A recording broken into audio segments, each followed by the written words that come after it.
Hello friends, जय माता दी। Welcome है आप सबका हमारे पेज पर। तो आइए, बेटी का गीत है, बहुत ही प्यारा ही ये स्टोरी है। आप लोग ध्यान से सुनिएगा, गीत बहुत प्यारा है, इसका स्टोरी सुनिएगा तब जरूर आप एक प्यारा सा लाइक कर दीजिएगा। तो आइए सुनते हैं। लाल बेनिया पियर बेनिया रो तो न जाड़ा बोल बेनिया, अरे माई बेनिया डोलावत बेनिया टूटी गईले सासू बासावाली हली, अरे माई बेनिया डोलावत बेनिया टूटी गईले सासू बासावाली हली। सासू बिरही बोला बोले नदिया उद बासावालो वाली, अरे माई गोतिनी बोलेली बिरही बोलिया तो लाल बेनिया टूटी गईले, अरे माई गोतिनी बोलेली बिरही बोलिया तो लाल बेनिया टूटी गईले। के करा पसवा नौआ भेजबो, के करा पसवा बरिया भेजबो, अरे माई के करा लगावा लिखबो बैरन चिठिया तो लाल बेनिया टूटी गईले, अरे माई के करा लगावा लिखबो दुखावा चिठिया तो लाल बेनिया टूटी गईले। भई पापा पसवा नौआ भेजबो, चाचा पसवा बरिया भेजबो, अरे माई भैया घरवा भेजबो बैरन चिठिया तो भैया हमरो दौरा लई है, अरे माई भैया घरवा लिखबो दुखवा चिठिया तो भैया हमरो दौरा लई है।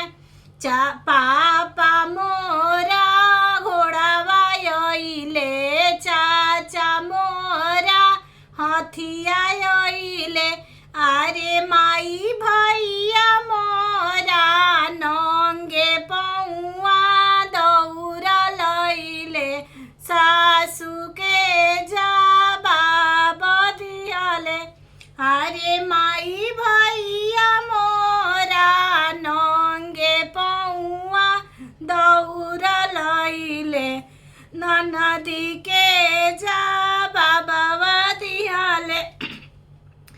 हाथिया चास दिहनी घोड़ावा पचास दिहनी, अरे सासुए तना दहे जवा हम बहिनिया के दिहनी, तो बऊदा बासलवलु।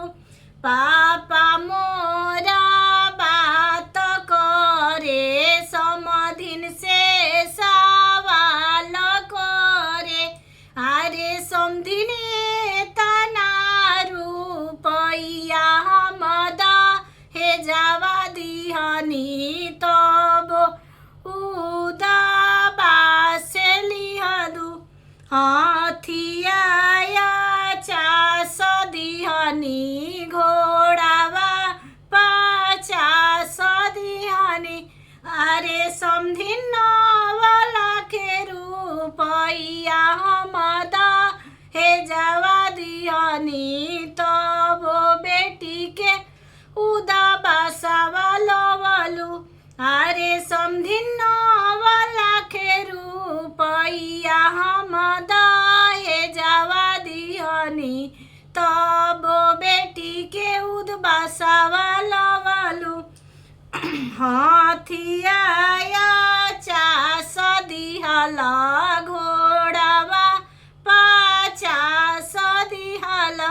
अरे समझी सोने के चूल्हियावा तू दाहे जावा दिहला उचकुनावा लगी और रहनावा देवो। अरे समझी 10 लाख रुपया तू दाहे जावा दिहला उचकुनावा लगी और रहनावा देवो। अरे समझी 10 लाख रुपया हम दाहे जावा दिहनी तब बेटी के उदबसवे दिहलो।